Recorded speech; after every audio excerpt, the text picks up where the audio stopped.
मैं हूं श्रेयोशी। प्यार, मोहब्बत, इश्क, ये वो शब्द हैं जो जिंदगी देना सिखाते हैं।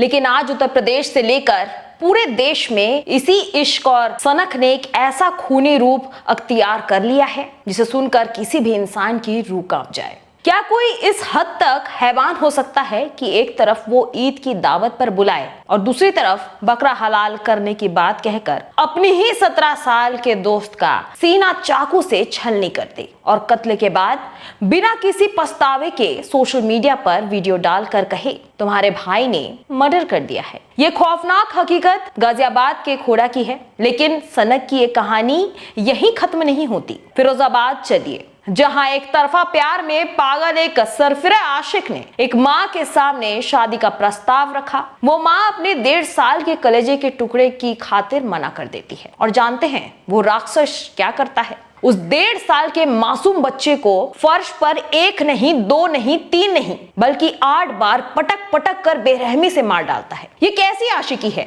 ये कैसा समाज है? अब अगर हम बलरामपुर की बात करें तो बकरीद के दिन धनराज मौर्य की हत्या होती है, उनके साथ मॉब लिंचिंग होती है। ये सब क्या इशारा कर रहा है? शनिवार को मुख्यमंत्री योगी आदित्यनाथ ने उत्तर प्रदेश के तमाम आला अधिकारियों के साथ लॉ एंड ऑर्डर पर एक बेहद हाई लेवल और इमरजेंसी मीटिंग की। एक तरफ सरकार का बुलडोजर है, ठोक दो नीति है। गाजियाबाद के हत्यारे असद को पुलिस ने एनकाउंटर में ढेर भी कर दिया है, लेकिन फिर भी ये सरफिरे अपराधी पैदा कहां से हो रहे हैं?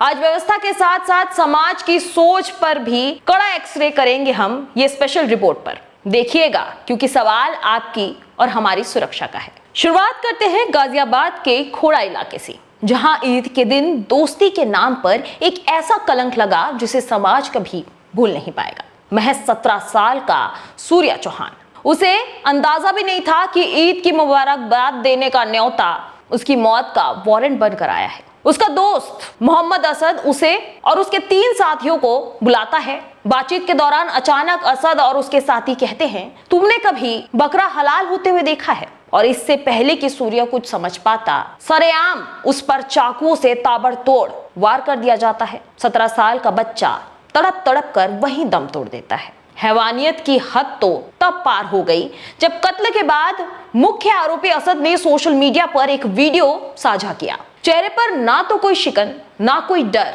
ना कोई पछतावा। बेखौफ होकर कैमरे के सामने बोला तुम्हारे भाई ने मर्डर कर दिया है।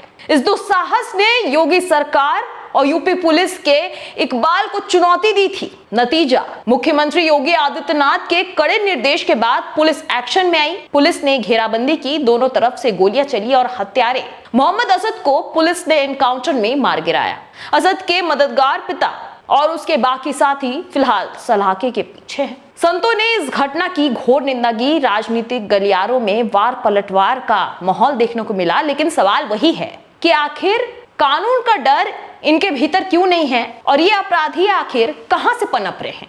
गाजियाबाद की इस खौफनाक वारदात के बीच फिरोजाबाद से जो सच सामने आया उसने इंसानी रिश्तों और समाज को शर्मसार कर दिया है। इसे एक तरफा प्यार की सनक कहें या किसी राक्षस की दरिंदगी। एक महिला ने अपने 1.5 साल के मासूम बच्चे के भविष्य के लिए एक सरफिरे आशिक के शादी के प्रस्ताव को ठुकरा दिया। उस अपराधी को लगा कि 1.5 साल का बच्चा उसी राह का रोड़ा बना हुआ है। फिर जो हुआ वो रूह आपका कपा देगा। उस दरिंदे ने उस नन्हे से बच्चे को पैर से पकड़ा और फर्श पर 1 नहीं, 2 नहीं, 3 नहीं, 8 बार पटक पटक कर उसकी जान ले ली। आखिर ये कैसी मानसिकता है? कोई प्यार के नाम पर इतना बड़ा जल्सात कैसे कर सकता है? दूसरी तरफ अगर बात करें बलरामपुर में बकरीद के दिन धनराज मौर्य नाम के एक व्यक्ति की बेरहमी से पीट पीट कर हत्या कर दी गई। उसे मॉब लिंचिंग का शिकार बनाया गया। ये घटनाएं चीख चीख कर कह रही है कि हर दिन हर घंटे यूपी और देश के किसी न किसी कोने में ऐसी सनक और नफरत का खेल खेला जा रहा है जो पुलिस की लाठी से ज्यादा समाज की सड़ी हुई सोच और निचली सोच का नतीजा है। इन बढ़ती वारदातों के बीच आइए अब आंकड़ों के आईने में देखते हैं कि साल 2017 में जब से योगी सरकार आई तब से लेकर अब तक यूपी की कानून व्यवस्था में क्या बदलाव आए। आंकड़ों के मुताबिक योगी सरकार की जीरो टॉलरेंस और बुलडोजर नीति के कारण यूपी में संगठित अपराध और बड़े माफियाओं का साम्राज्य पूरी तरह ध्वस्त हो चुका है। डकैती, रंगदारी और सरेराह लूट के मामले में 75 से 80% तक की कमी आई है। पिछले 9 सालों में पुलिस ने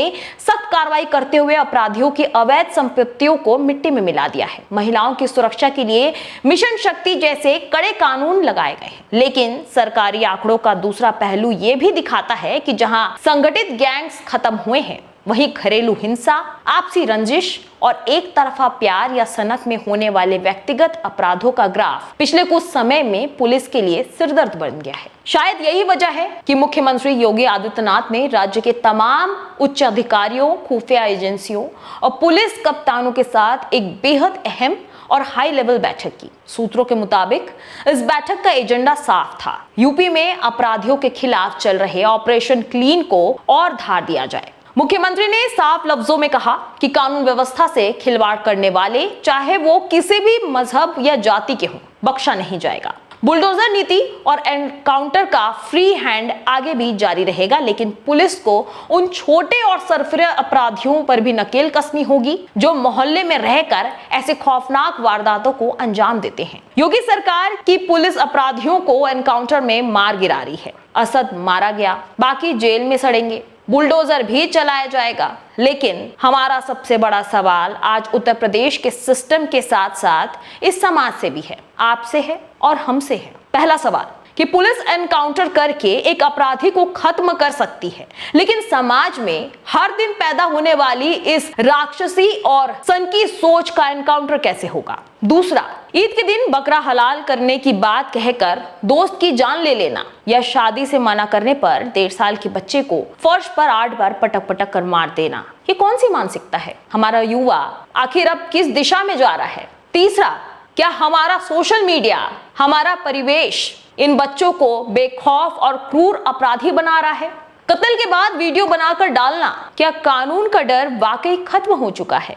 सरकार अपना काम करेगी, पुलिस अपनी बंदूक से जवाब देगी, लेकिन जब तक समाज के तौर पर हम और आप अपने बच्चों की परवरिश, उनकी सोच और उनके आसपास पनप रही इस हैवानियत के खिलाफ खड़े नहीं होंगे, तब तक ना कोई सूर्य सुरक्षित रहेगा और ना ही फिरोजाबाद का वो मासूम बच्चा। अब वक्त आ गया है कि हम अपनी सोच पर विचार करें, वरना कल बहुत देर हो जाएगी। इसलिए सतर्क रहें और अपनी आवाज हर उस बुरी चीज के लिए बुलंद करें।